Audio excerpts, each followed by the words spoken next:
en el libro de Génesis.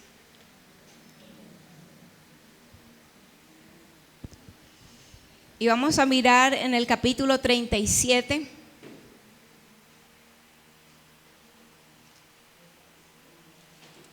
Y a partir de este capítulo vamos a basar el mensaje de esta mañana. Amén. Yo le invito a que incline un momento a su rostro. Si tiene alguna inquietud, alguna preocupación, este es el momento de dejarla en las manos del Señor. Entonces vamos a orar y toda preocupación en este momento usted la va a dejar en las manos del Señor. Amén. Bendito Dios, hoy te adoramos y hoy te doy gracias, Padre, por la oportunidad que una vez más nos das de estar en este sitio, Señor. Gracias, Padre, por tu palabra. Gracias por el tiempo hermoso que nos diste de alabanza, de adoración, Señor, donde nos hemos gozado en tu presencia, Señor. Y Padre, llegó el momento, Dios, de sentarnos a tus pies y de abrir nuestro corazón, Señor, al mensaje que tú tienes para nuestras vidas en esta mañana. Yo te pido, Padre, que tú nos hables y que tu palabra, Señor, ministre conforme a la necesidad que hay en cada vida y en cada corazón, Señor. Nos entregamos en tus manos, Dios, y pedimos tu bendición. En el nombre de Jesús, amén y amén. Cuando comenzamos el servicio hice lectura de un pasaje en la carta de Romanos capítulo 8 versículo 28, donde Pablo dice: a los que amamos a Dios, todas las cosas nos ayudan a bien. Y si nosotros quisiéramos encontrar un ejemplo bíblico de esta realidad, qué mejor ejemplo que la vida de José. Cada uno de nosotros lo ha vivido. Yo lo he vivido en carne propia. Yo he tenido tantas experiencias que muchas veces uno no entiende, pero que al transcurrir el tiempo uno dice: Señor, ya entiendo por qué permitiste tal cosa y tal otra. Y rápidamente quiero contarles un poquito de nuestro testimonio con nuestro esposo. Yo hace muchos años hacía un programa en la radio llamado La Hora Nazarena. Era un programa que se transmitía en Nuevo Continente a partir de las 9:45 de la mañana, y gracias a Dios teníamos buena audiencia. Un día yo recibí una carta que venía desde la cárcel de máxima seguridad de Itagüí, donde un grupo de muchachos decían: pastora, nosotros escuchamos la radio, nos gustaría que nos saludara y si tiene literatura que nos la envíen. Yo les saludé repetidas veces en el programa, decía a todos los jóvenes que están en Itagüí un saludo, y la carta se me perdió y a mí se me olvidó. Eso fue en el 95. Llegó el año 2000 y un día en medio de un congreso de jóvenes que hicieron en la ciudad, yo doblé mis rodillas. Yo venía durante algunos años sirviéndole a Dios, pero ese año yo recuerdo que en un altar le dije a Dios: Señor, yo te ofrezco mi juventud, yo te entrego mi vida, yo quiero hacer tu voluntad y quiero predicar donde tú me quieras llevar. Y aún en mi corazón había un sueño y un anhelo donde yo le decía a Dios: yo quiero un día estar parada en un estadio compartiendo, evangelizando y dando a conocer tu nombre. Esa misma semana Jesús Sarria, el esposo de la monita Retrechera, estaba recluido en la cárcel de máxima seguridad y me llamó y me dijo: escuché su programa y me gustaría que usted venga a la cárcel.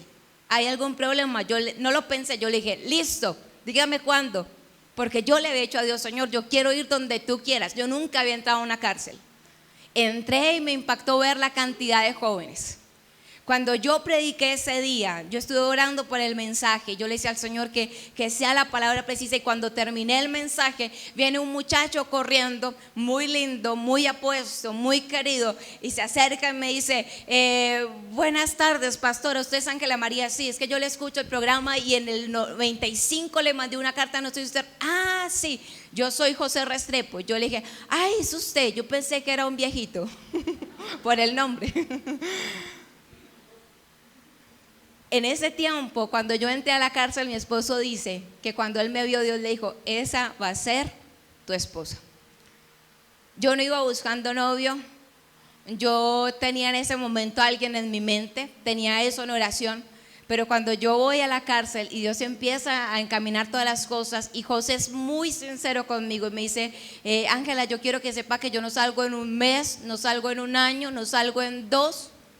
Y entonces como que iba aumentando, ni en 3, ni en 5, ni en 10. Cuando me dice: estoy condenado a 42 años. ¿Le gustaría ser mi novia?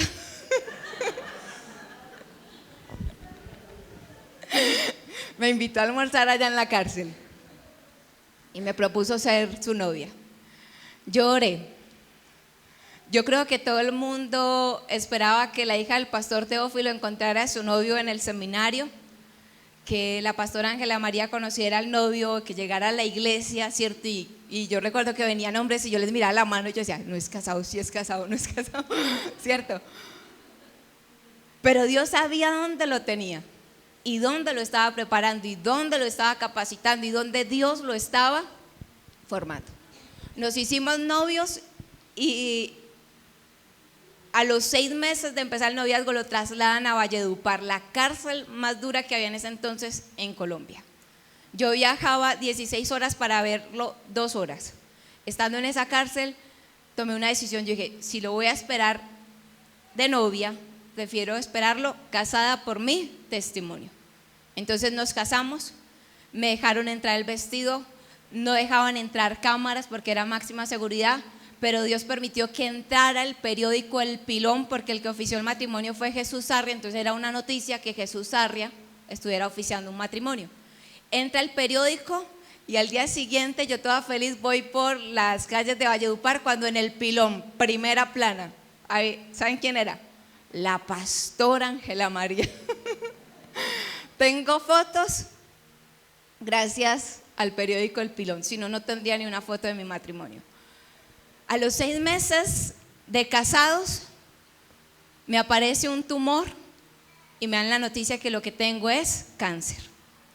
Pero Dios utiliza el cáncer para que la trabajadora social me diga que haga una carta pidiendo el traslado de mi esposo. Estando en Valledupar, le llega una notificación de que 42 años de condena se lo rebajan a 26 años de condena. Fueron muchos años los que le bajaron. Y cuando acontece lo del cáncer, voy a Bogotá al IMPED y hay una señora que me atiende. La señora se conmueve porque su hermana está pasando también por cáncer. Y ella me dijo, espere, yo voy a hacer todo lo posible para ayudarle. A José lo traen de Valledupar y lo traen a Andes, una cárcel que parece un colegio. Con decirles que yo era la que llamaba para saludarlo y una mañana llamé y digo, es tan amable, me comunica con José Reyes. Él está en el pueblo. Yo está en el pueblo. Sí, es que el director lo mandó a comprar algo. Era difícil encontrarlo. Pero estando ahí en una posición, yo miro la vida de mi esposo y miro la vida de José y es como un tanto parecida, estando en una posición donde se le dan ciertos privilegios, donde tiene gracia delante del director, resulta que hacen un robo en la casa fiscal y le echan la culpa a José y un día llama llorando y me dice, Mona, no lo va a creer, me están echando la culpa de un robo. Le quitaron permisos porque ya estaba saliendo a permisos de 72 horas. Le suspendieron permisos del lugar donde estaba, lo mandaron por allá a una parte bien maluca. Pero Dios utiliza eso para que una hermana que se congregaba en ese tiempo y trabajaba en la procuraduría me dice, Ángela, yo quiero que me pase el caso, consígame cuál es el número de todo. Y ella empieza a leer y se da cuenta de unas inconsistencias y eso hace que un tiempo que le estaban debiendo aparezca. Y José sale en libertad en el 2005. Y en el 2005 nace mi hijo y José tuvo la oportunidad de estar en todo el embarazo, en todas las ecografías. Y el día que nació Juan José, José ya estaba conmigo en el apartamento. Uno ve, yo quiero que le dé un fuerte aplauso al Señor.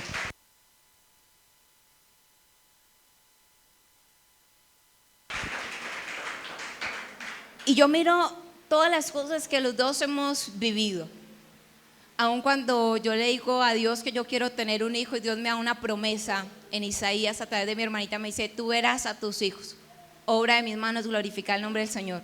Quedó en embarazo de Juanjo, yo digo, cuando Juanjo tenga 1 año y medio yo voy a encargar el segundo. Encargo a Samuel, me hacen un chequeo desde la cabeza hasta los pies, de huesos, de todo, y todo sale limpio. Cuando nace Samuel, como es el pequeño, yo digo, yo alimenté a Juanjo 1 año. Y yo digo, Señor, yo quiero alimentar a Samuel 1 año y medio.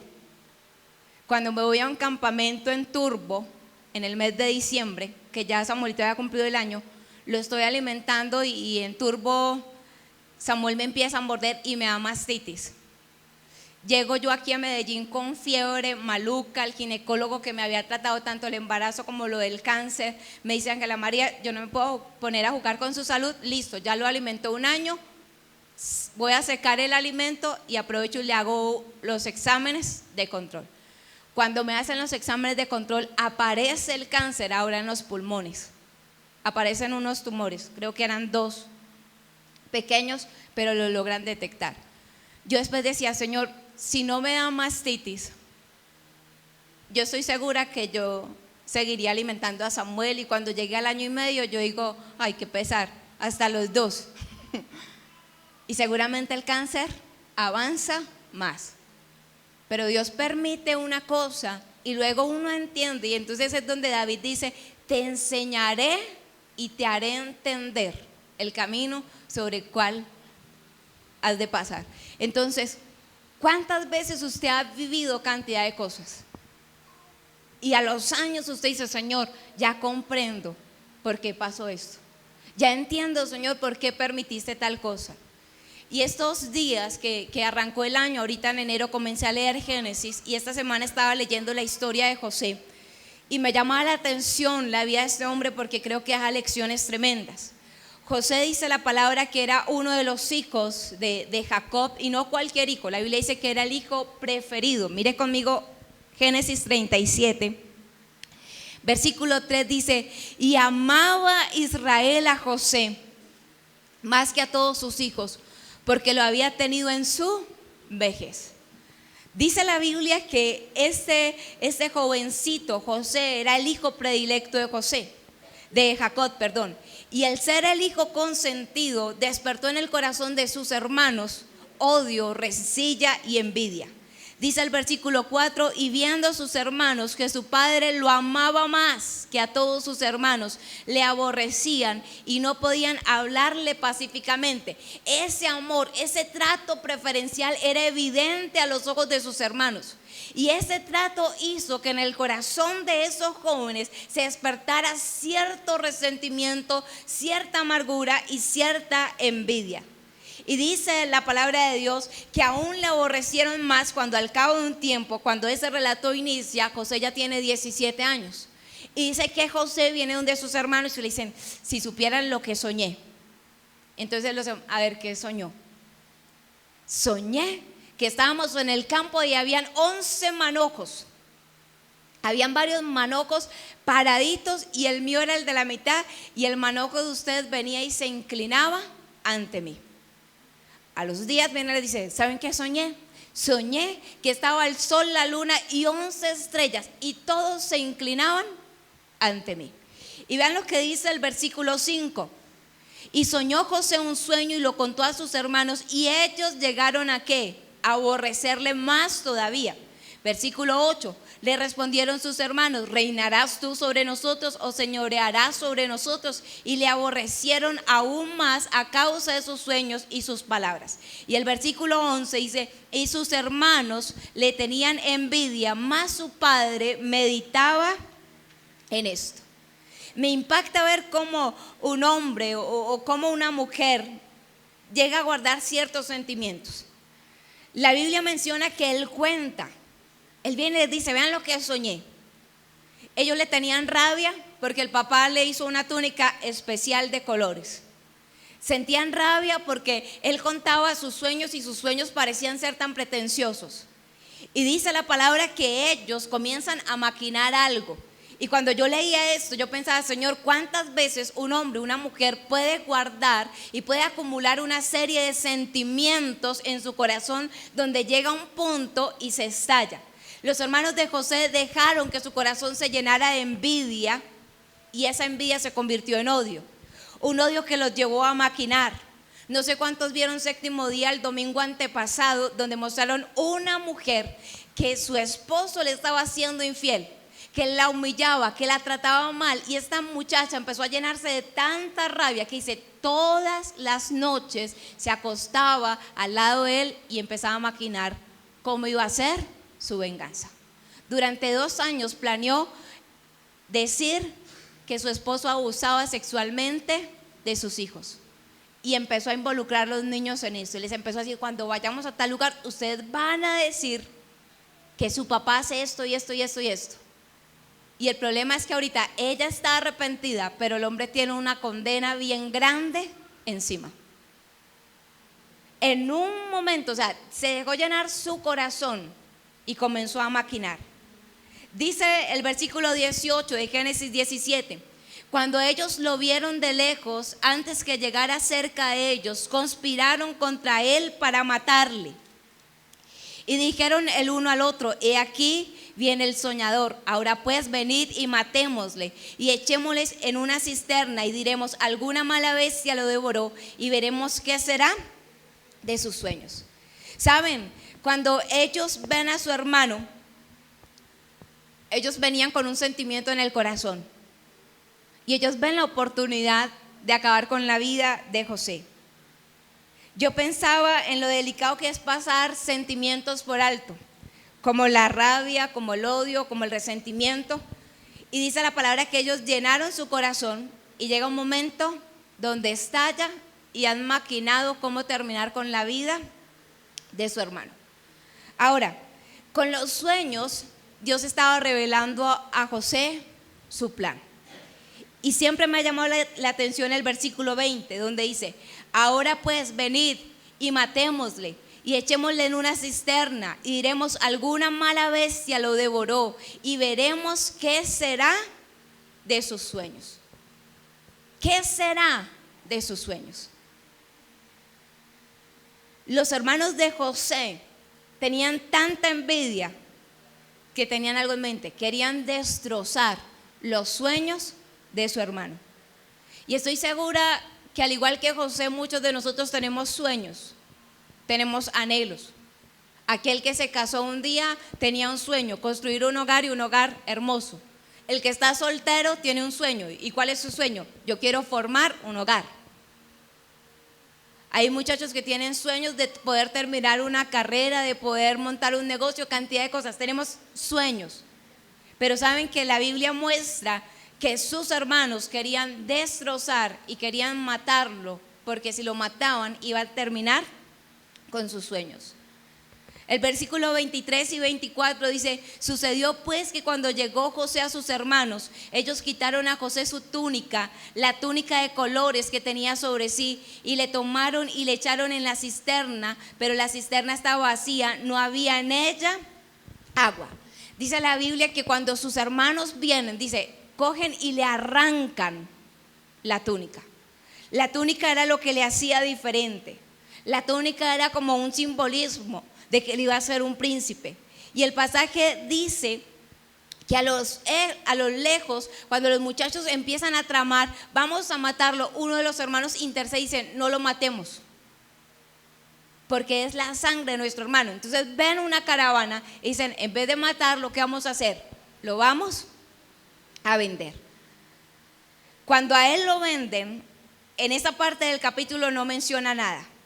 Pero en el 42, si usted quiere ir un momentico, unas páginas más adelante, 42, 21, y dice, y decían el uno al otro, verdaderamente hemos pecado contra nuestro hermano, pues vimos la angustia de su alma cuando nos rogaba y no le escuchamos, por eso ha venido sobre nosotros esta angustia.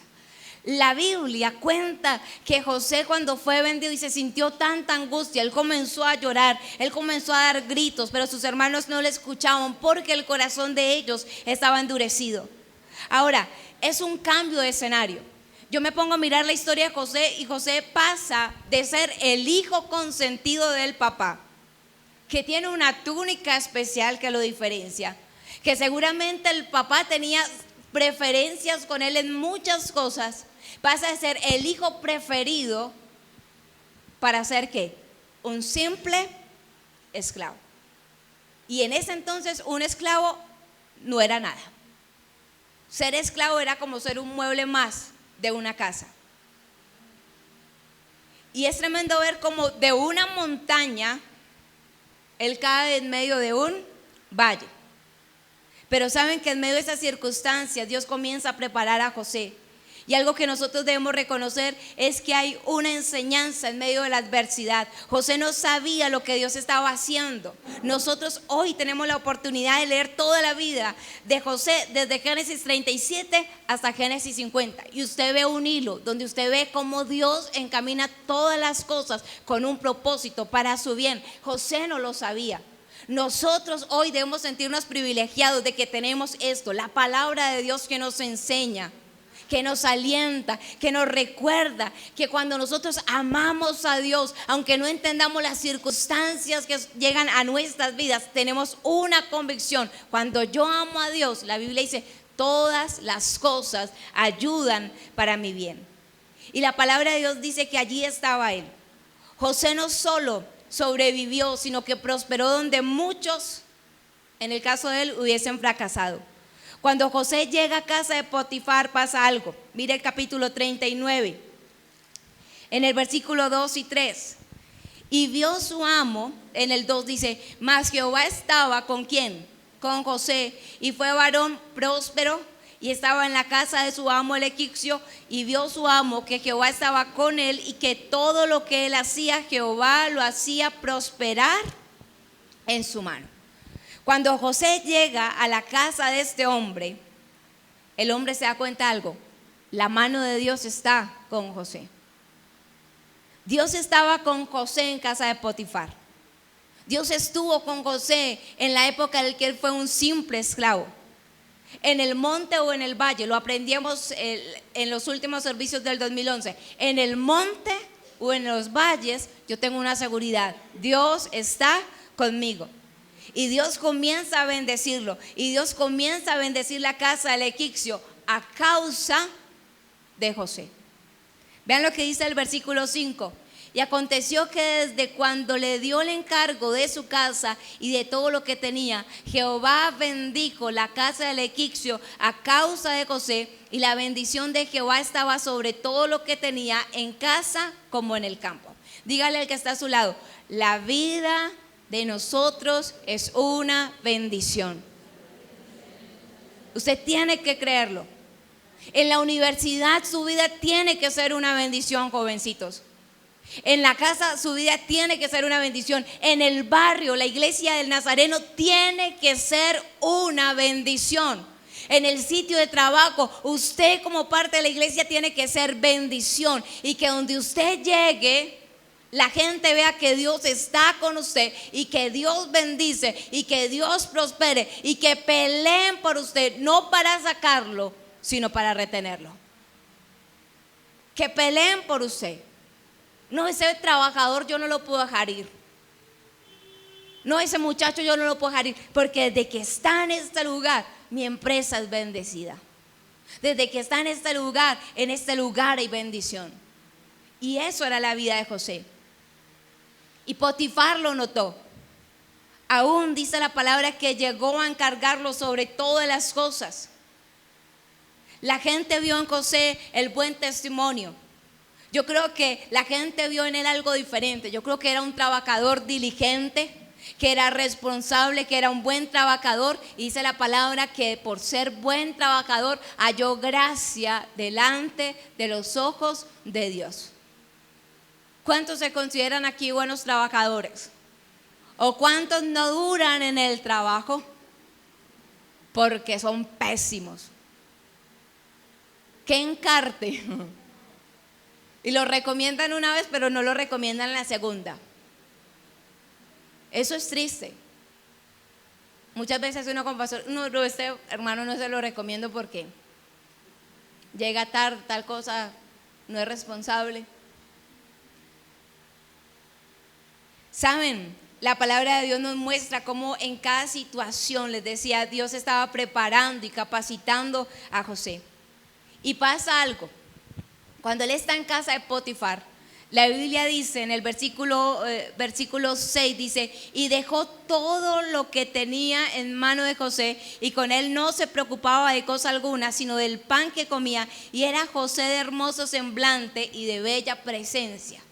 La Biblia dice que José empezó nuevamente a escalar, y aunque está como esclavo, ya no es un esclavo común y corriente, es un esclavo que está en una posición más alta de autoridad. Dios le está poniendo en un lugar más elevado. Y la palabra de Dios dice que cuando está en ese punto sucede algo. Aparece en escena una mujer hermosa, me imagino, la esposa de Potifar. Dice que esta mujer comienza a acecharlo y comienza a decirle: Josecito lindo, duerma conmigo esta noche, que yo no le digo nada a nadie. Solamente una vez. Nadie se va a dar cuenta. Pero vean lo que dice el versículo 8. ¿Qué dice? Léalo usted mismo, versículo 8. ¿Qué dice? ¿Y él qué?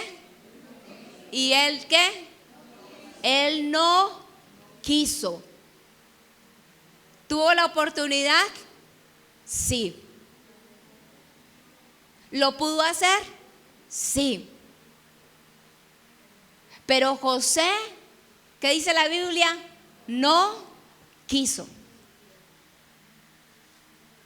Y en el versículo 9, en la última parte, hay un signo de pregunta. Dice: ¿cómo pues yo haría este grande mal y pecaría contra Dios? Él tenía claro sus principios, tenía claro realmente lo que se había propuesto en su vida, y él se había propuesto vivir para la gloria de Dios. Y él dice: yo no puedo pecar contra Dios. Y la Biblia dice que esta mujer era persistente. En el versículo 10 dice: hablándole ella a José cada día. Imagínense esa mujer. Yo creo que era las que salía a arreglar el balcón en Baby Door y empiezan a lavar allá la ventana. Es que para que el de abajo le vea todo. Ustedes han visto mujeres así, yo creo que todos, ¿cierto? Coquetas. Yo recuerdo pequeña y jamás se me olvida eso de mi mente. Mi papá era pastor en una iglesia y fue una hermana y si usaba su buen escote. Y entonces cada vez que estaba mi papá se le caía el lapicero. Entonces era... Yo la veía chiquita. Y eso es muy feo, pero hay mujeres que les fascina mostrar, insinuarse. Y yo me imagino a la mujer de Potifar así, todos los días, cada vez que lo veía, ella se trepaba en una mesa para bajar algo de por allá del techo, pero estaba persistiendo. Y saben, la Biblia dice que José se mantuvo firme. Y llegó un momento donde la mujer fue tan astuta que dice que aprovechó que la casa estaba sola. Y dice en el versículo 12, y ella lo asió por su ropa diciendo: duerme conmigo. Entonces él dejó su ropa en las manos de ella. ¿Y qué dice la palabra? Y huyó y salió. Saben, cuando nosotros tenemos claro el propósito, cuando yo entiendo Dios tiene un plan grande con mi vida, cuando digo: Señor, el sueño que tú tienes conmigo es grande, entonces empiezo a comprender que van a haber ocasiones donde el enemigo va a intentar terminar con mi vida, aún matarme, aún destrozar mis sueños, y que si yo me mantengo fiel, entonces él cambia de estrategia y entonces va a poner tentación o cosas para que nosotros nos distraigamos. Y aunque sabemos que vamos para el frente, el enemigo va a poner algo que brille a la derecha, llamativo, para que yo me pueda ir por otro lugar. Y la Biblia dice que esta mujer lo agarró al punto que José tuvo que soltar su ropa y salir huyendo. Saben, van a haber ocasiones donde usted y yo tenemos que correr, donde tenemos que huir para no caer. Ahora, uno esperaría que frente a esa actitud de José, José sea recompensado, pero la Biblia vuelve y pone otra situación difícil. Cuando él dice no, la mujer se llena de rabia, aprovecha que él deja sus vestiduras y empieza a gritar: me va a violar, me va a violar. ¿Y qué creen que hizo el esposo? Yo creo que le provocó coger a José, yo creo que él se encegueció, no lo escuchó. Dice la palabra que cogió a José y lo puso en la cárcel. ¿Qué pasaría por la mente de José? Póngase un momentico en los zapatos de José. Dios mío, pero si le dije que no, y vean cómo me pagan. El 39, versículo 20 dice: y tomó su amo a José y lo puso ¿en dónde? En la cárcel donde estaban los presos del rey, y estuvo allí en la cárcel. Pero Jehová estaba con José y le extendió su misericordia y le dio gracia en los ojos del jefe de la cárcel. A mí me impacta ver cómo se recalca la presencia de Dios en la vida de José. En el caso de la casa de Potifar dice: y Dios estaba con José. En la cárcel vuelve y se repite: Dios estaba con José. La presencia de Dios en la vida de José era algo constante, era algo visible y era algo fructífero, porque donde él ponía la mano había bendición.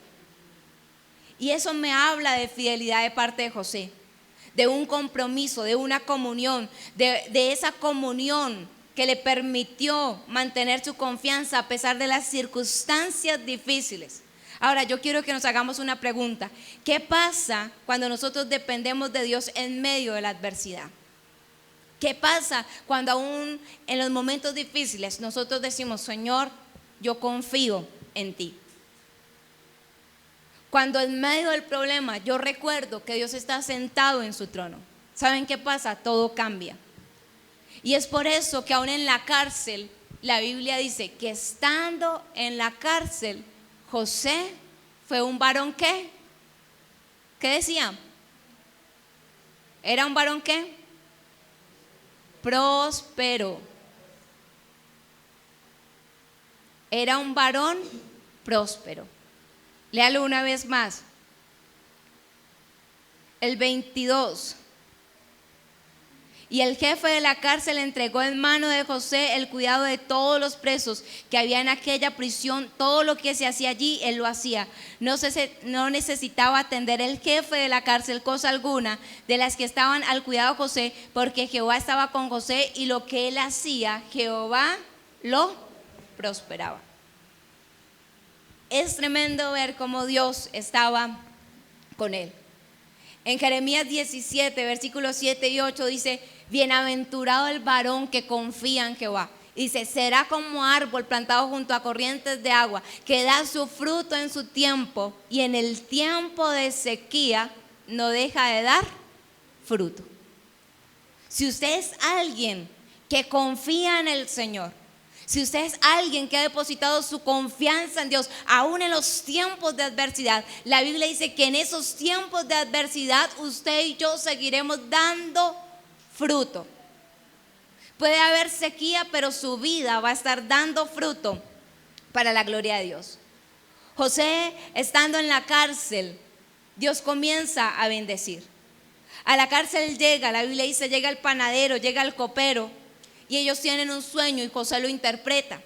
Y la Biblia menciona que cuando José interpreta el sueño, le dice a aquel hombre, al copero, en el 40, versículo 14, dice: acuérdate pues de mí cuando tengas ese bien, y te ruego que uses conmigo de misericordia y hagas mención de mí a Faraón y me saques de esta casa.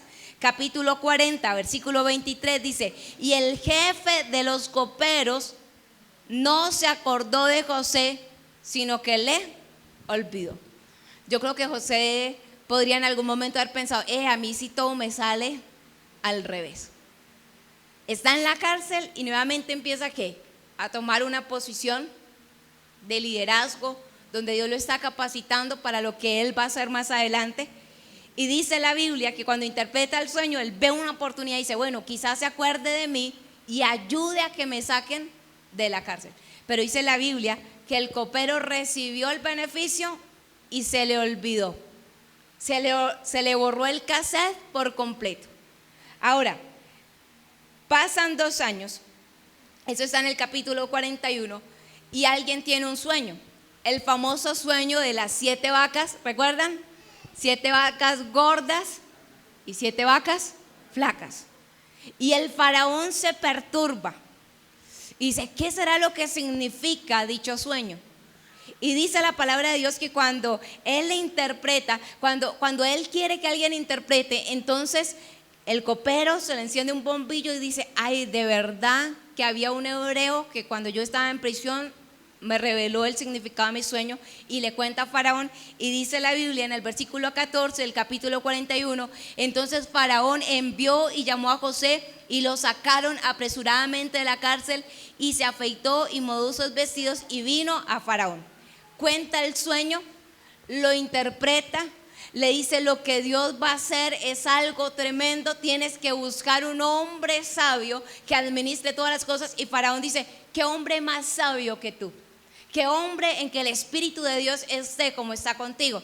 Entonces, vean lo que sucede en el capítulo 41, versículo 42.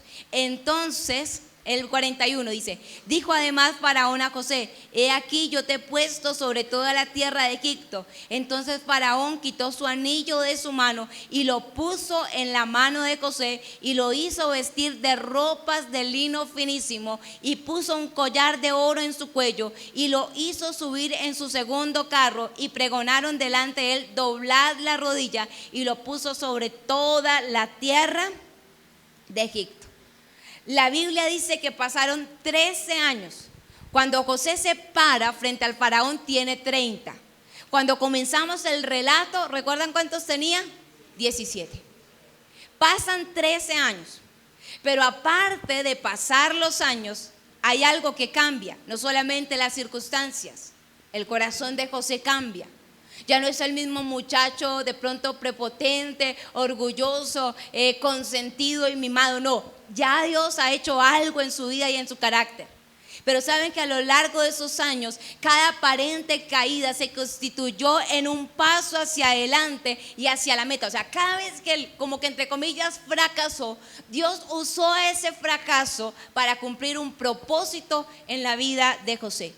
Ahora, yo no sé cuál sea el sueño que usted tiene esta mañana, y hablo de sueño, de proyectos, porque algunos tienen sueño, pero como que me llaman, ¿cierto? ¿Entienden eso? No, hablo de sueños, de ese plan, de ese propósito, de ese proyecto que Dios tiene. Pero Dios te invita a algo en esta mañana: sé fiel. No sé cuál es tu sueño, pero recuerda que aún en los aparentes fracasos, Dios está. Escúchelo, aún en los aparentes fracasos que muchas veces experimentamos, Dios está. Y Dios va a encaminar todas esas circunstancias desfavorables para cumplir su propósito en nuestra vida. No podemos perder la esperanza. Y si confiamos en Dios aún en la adversidad, recuerden, nosotros vamos a dar fruto.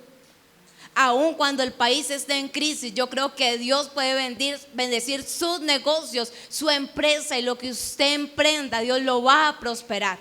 Pero si Dios está con nosotros. Pablo dice: si Dios es con nosotros, déle ese fuerte aplauso al Señor. ¿Quién contra nosotros? Si Dios es con nosotros, ¿quién va a estar contra nosotros? Si confiamos en Dios, veremos cómo cada situación va a ser usada para nuestro bien. Estudiar la vida de José, yo creo que nos desafía. Un día seguramente nosotros vamos a entender la razón de los sufrimientos. Yo hace un momento les conté un poco de mi testimonio. Yo recuerdo cuando estaba ya casada con José, yo quería tener un bebé y no podía, no quedar embarazados, yo lloraba. Pero cuando José salió en libertad y José pudo ver el día que nació Juan José, pudo estar en cada ecografía, entendí por qué Dios no me había permitido concebir antes. Porque Dios quería que su hijo gozara de la bendición de ver crecer sus niños. No de tenerlos cada 8 días o cada mes en una cárcel. No, Dios quería que José pudiera estar ahí cuando Juanjo dijo papá. La primera vez que se paró, todas las cosas él las pudo vivir. Pero cuando lo entendí, en ese tiempo yo lloraba. Pero al cabo de unos años, entonces yo me paro y digo: Señor, ya entiendo por qué lo permitiste. ¿Por qué permitiste esto en mi vida? Cuando yo voy cada 21 días y me siento en una silla de la clínica para recibir un medicamento, yo entiendo que Dios me tiene ahí con un propósito. Que hay gente que no tiene esperanza, que hay gente que se siente cansada, hay gente que está sufriendo, y que Dios, al permitirme pasar por este camino, les puedo entender y hablarles y orar con ellos. Entonces, muchas veces no entendemos por qué las cosas suceden, pero Dios tiene un plan. Ahora, antes de terminar, yo quiero compartir algo. Hay gente que tiene un don especial, porque es un don, donde tal vez usted ha soñado y al cabo de un tiempo lo que soñó pasó. Algunos tienen ese don, donde Dios les muestra, donde Dios muchas veces previene. Yo les contaba hace unos días cuando íbamos a salir de vacaciones para la costa, mi esposo tuvo un sueño y en esos días entendimos, hubo el paro en toda esa zona, el paro armado, y Dios nos guardó. Ahora, José tuvo sueños y yo me pregunto, ¿qué pensaría José cuando él viene y cuenta a sus hermanos? Dice, es que yo soñé que yo iba a gobernar, es que yo soñé que ustedes se inclinaban, es que yo soñé que nuestros padres venían y se inclinaban ante nosotros, ante mí, perdón. Pero ¿qué pensaría cuando él está siendo embarcado con una caravana de madianitas y él está llorando y diciendo a sus hermanos, por favor no lo hagan, no lo hagan, perdónenme si he sido orgulloso, perdónenme si les he causado dolor, pero no me vendan? Y a pesar de sus gritos, a pesar de su lamento, dice la Biblia que lo vendieron. ¿Qué pensaría él de sus sueños? ¿Qué pensaría cuando llega a casa de Potifar y está siendo un joven íntegro que se ha propuesto alabar a Dios, que se ha propuesto glorificar a Dios, que su meta es vivir para la gloria de Dios, que guarda en su corazón un anhelo, que aunque le arrancaron la túnica, sus sueños están allí? ¿Qué pensaría él cuando la esposa de Potifar lo difama, lo calumnia y él no tiene cómo defenderse y va a parar a una prisión? ¿Qué pensaría José de sus sueños cuando estando en la cárcel le interpreta y aquellos hombres dicen, soñé esto, soñé que tenía unas uvas, soñé que tenía 3 canastillos, y les dice, lo que Dios está diciendo es que en 3 días Dios te va a sacar de este lugar y te van a perdonar la vida, y a ti Dios te está diciendo que en 3 días el faraón va a mandar quitar tu cabeza, te va a poner en la horca y los pájaros, las aves van a comer tu cuerpo? Y se cumplieron. ¿Qué pensaría José cuando viene a casa de Faraón y tiene un cambio de la tierra al cielo, de la prisión, de la miseria a un palacio? Y él viene e interpreta, dice, lo que Dios te está diciendo es que vienen 7 años de abundancia seguidos de 7 años de escasez, y lo que él dijo se cumplió. Mire rápidamente en el 40:22. Mas hizo ahorcar al jefe de los panaderos, como lo había interpretado José. 41, versículo 53. Así se cumplieron los 7 años de abundancia que hubo en la tierra de Egipto, y comenzaron a venir los 7 años de hambre, como José había dicho, y hubo hambre en todos los países, mas en toda la tierra había pan. Pero vuelve y repite que se cumplió como quien lo había dicho, como José lo había dicho. Yo me imagino que por allá adentro él diría, Dios mío, ¿por qué lo que otros sueñan se cumplen y lo que yo sueño por ningún lado? Yo sé que hay personas en este lugar que se han sentido frustradas, porque es duro ver cuando otras personas, sus sueños son fáciles.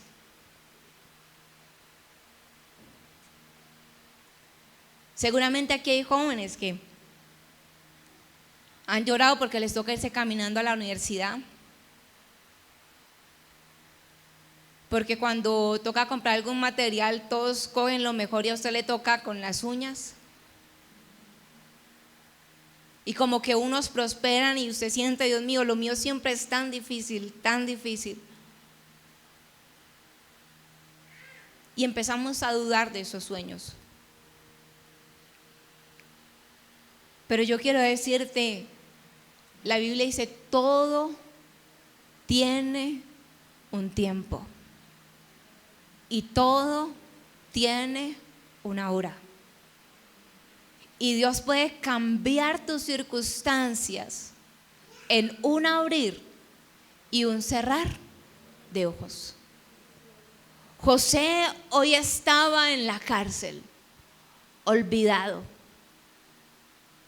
Pero una mañana Dios usó una circunstancia y de la miseria lo llevó a un lugar de honor. De la cárcel, Dios le permitió estar en un palacio. De vestiduras viles, la Biblia dice que lo vistieron, que le colocaron anillo, que le colocaron una cadena de oro. Y de caminar a pie, tenía carro.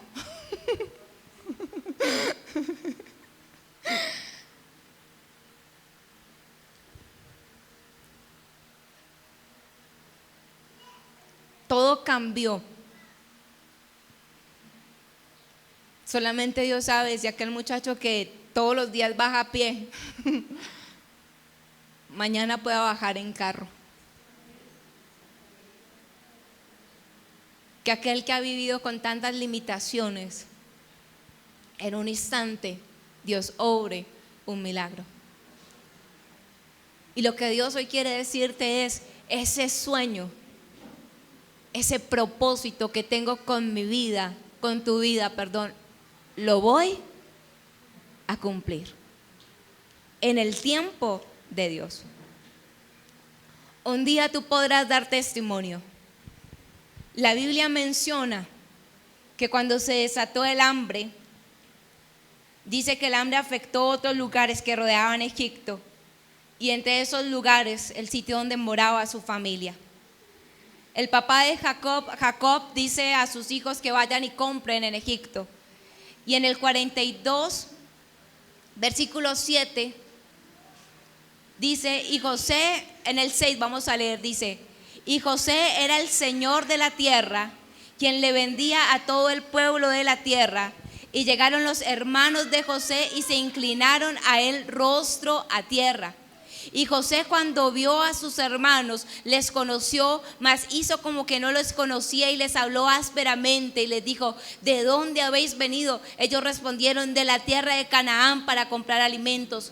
José pues conoció a sus hermanos, pero ellos no le conocieron, porque José tenía otro aspecto, porque José se veía totalmente diferente. Y el 9 dice: entonces, ¿qué pasó? Léalo.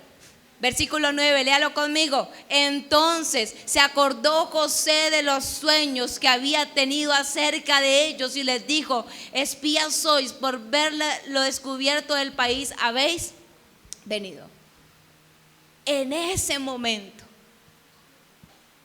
se cumplió lo que Dios muchos años antes le había revelado. Pasaron más o menos 21 años. 13 años habían pasado cuando él se paró en Egipto.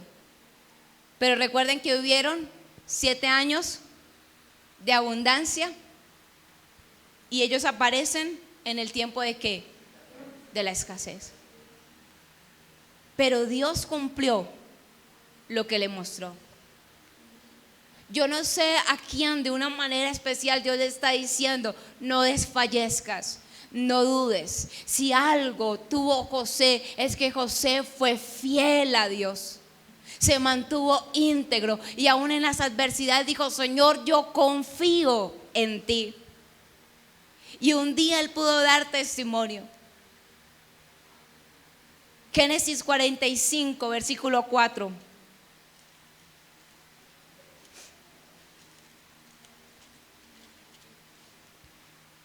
Entonces dijo José a sus hermanos: acercaos ahora a mí. Y ellos se acercaron y él dijo: yo soy José, vuestro hermano, el que vendisteis para Egipto. Ahora pues no os entristezcáis ni os pese de haberme vendido acá, porque para preservación de vida me envió ¿quién? Dios delante de vosotros. Versículo 7. Dios me envió delante de vosotros para preservaros posteridad sobre la tierra y para daros vida por medio de gran liberación. Versículo 8, así pues no me enviasteis acá vosotros, sino Dios, que me ha puesto por padre de Faraón y por señor de toda su casa y por gobernador en toda la tierra de Egipto. Y en el capítulo 50, donde finaliza la historia, 50 versículo 20 dice: vosotros pensasteis mal contra mí, mas Dios lo encaminó a bien, para hacer lo que vemos hoy, para mantener en vida a mucho pueblo. Termina José reconociendo: Dios tenía un plan. Y cuando las cosas en su vida parecían estar mal, más adelante entendió: Dios tenía un propósito. Dios tiene un propósito con tu vida. Dios te ha entregado sueños. Dios tiene un plan con tu vida, pero Dios te está diciendo: debes mantenerte fiel aún en medio de la adversidad. Y yo voy a invitarles en esta mañana que allí cada uno incline un momento a su rostro. Y voy a pedirle a mi hermano Nixon, si está por ahí, si me colabora un momento en el teclado.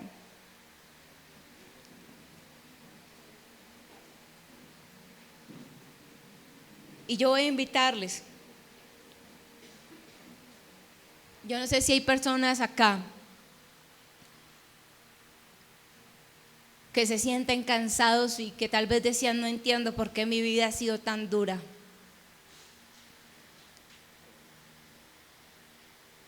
No entiendo muchas circunstancias. Pero voy a invitarte que allí donde estás tú puedas decirle al Señor: Señor, gracias porque hoy entiendo que tú eres fiel, que tú prometiste y tú lo harás. Yo voy a hacerte un desafío en esta mañana a confiar en Dios. Yo quiero decirte en esta mañana, amado hermano, no te rindas. A José le arrancaron la túnica, pero no el sueño. ¿Cuántas veces las circunstancias nos destrozan? ¿Cuántas veces hay personas que pasan por nuestra vida y nos lastiman? Tal vez alguien un día te arrancó esa túnica, pero Dios hoy te trajo y te está diciendo: aunque te quitaron la túnica, mi propósito está, porque te tengo para grandes cosas, porque hay un plan, porque hay un propósito. Pero necesito que no te rindas, hijo. No te rindas, hija. Sigue adelante. Y cuando no entiendas, simplemente confía que si tú me amas, todas las cosas ayudarán a tu bien. Dios mío, gracias en esta mañana, Jesús. Yo te doy gracias porque nos permites estar en este lugar, Dios, y adorarte. Gracias, Dios, por tu misericordia y por tu amor, Dios. Y en esta mañana voy a invitar, si hay alguien que nos está visitando por primera vez y que no ha aceptado a Jesús en su corazón y quiere hacerlo en esta mañana, decirle al Señor: te necesito. Allí donde está, levante un momento su mano. O si hay alguien que de pronto en este día reconoce que ha venido dudando y necesita ser restaurado, también levante su mano allí donde está. Y vamos a orar y vamos a decirle al Señor: hoy, Dios mío, yo te recibo como mi Señor, te acepto como mi suficiente, mi único Salvador, Dios. Y Padre, hasta el día de hoy no entendía, pero hoy, Señor, tú me das la convicción que si yo aprendo a amarte, todas las cosas que hasta el día de hoy han acontecido en mi vida, difíciles y duras, tú las vas a encaminar para tu gloria y para cumplir tu propósito en mí. Dios mío, yo te doy gracias en esta mañana. Yo hoy te pido que tú entres en mi corazón, que tú tomes el control. Y en el nombre de Jesús, Dios, oro por las personas, Dios, que tal vez debido a las circunstancias, Señor, han venido dudando, Dios, del propósito, Señor. Tal vez, Dios, es frustrante cuando vemos que a otros, Dios, les suceden cosas buenas, cuando vemos que otros obtienen frutos, cuando vemos que otros alcanzan metas, y cuando nosotros sentimos, Señor, que nuestra vida todo es tan difícil, es tan duro, Señor, y que tal vez lo que nos sucede siempre es malo a nuestros ojos, Dios. Pero hoy, Señor, yo quiero confiar en ti. Yo hoy, Señor, retomo nuevas fuerzas en tu presencia y quiero ser fiel. Y yo te doy gracias, Dios, porque yo en tu palabra veo un Dios que obra con poder, que de la miseria misma de una cárcel, Dios, levantó a José y lo sentó, Señor, como gobernador. Que de estar vestido con harapos, Dios, y con ropas viles, tú le hiciste vestir de lo mejor. Que cuando no tenían tierras, Dios, aún tú diste tanta gracia ante los ojos de Faraón, que dice que a él y a su familia le dieron lo mejor de la tierra, le dieron los mejores campos. Y Padre, en el nombre de Jesús, Dios, yo creo, Padre, que tú bendices tus hijos, Dios. Yo creo, Padre, que tú haces algo grande en esta mañana, Dios, que tú levantas al caído, que tú sanas al enfermo, que tú libertas al cautivo, Señor, que tú abres puertas donde no las hay, Señor, en el nombre de Jesús, Dios, y declaramos tu bendición, Señor. Gracias, Padre, porque este año podemos ir de tu mano más allá. Vamos a alcanzar las metas y los sueños, Dios, porque todo tiene un tiempo, y yo confieso que este es el tiempo, Dios. En el nombre de Jesús, Señor, yo te doy toda la gloria y yo te doy toda la honra, Señor, y te doy la alabanza, Señor, en el precioso nombre de tu Hijo Jesús, Señor. Gracias, Padre, en el nombre de Jesús. Dice la palabra en Jeremías capítulo 33 versículo 14. Yo no sé si hay alguien que esta palabra sabe que es para usted. Dice Jeremías 33, 14: He aquí vienen días, dice Jehová, en que yo confirmaré la buena palabra que he hablado a la casa de Israel y a la casa de Judá.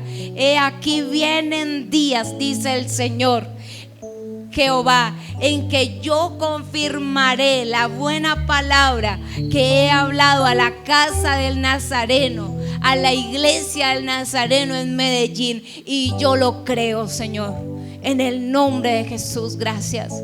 Levanta un momento tus manos y adora al Señor. Dale toda la gloria y descansa en Él en esta mañana. Descansa en su palabra y en sus promesas. En el nombre de Jesús te damos gracias, Dios. Amén y amén. Vamos a darle un fuerte, fuerte aplauso al Señor. Y antes de terminar, yo voy a pedirles que tomen un momento asientos, 3 minuticos nomás. Hay personas que no sé si vienen por primera vez, me gustaría que pasaran al frente. Hay otras que creo que es la segunda. Entonces me gustaría tenerles aquí al frente para que la iglesia les dé una bienvenida.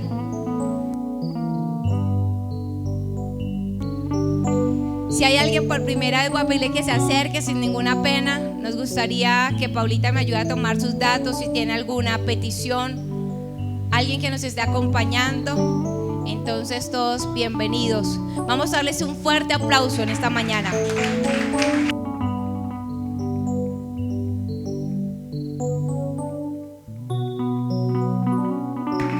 Bueno, y vamos a despedirnos glorificando el nombre de nuestro